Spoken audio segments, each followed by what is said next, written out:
ایک دفعہ کہا، دو دفعہ کہا، تین دفعہ کہا، یہ بھی نہیں، ایک دفعہ بھی کہہ دیا کہ قبول ہے کہ میں تمہیں نکاح میں، مطلب مجھے تم سے نکاح قبول ہے، اس نے کہہ دیا.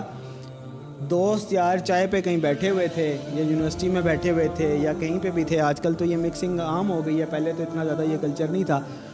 تو وہ اس نے کہہ دیا تو یہ نکاح گواہوں کی موجودگی میں ہو گیا. اب وہ اس کو حق مہر ادا کرنا پڑے گا، اس کو حق مہر ادا کرنا ہوگا، لیکن یہ نکاح ہو گیا.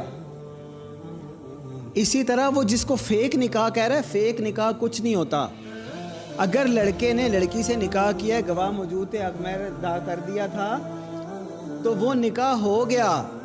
یہ مذاق نہیں ہوتا، فیک نکاح کوئی چیز نہیں ہے. بعد میں سمجھ میں آ رہی ہے؟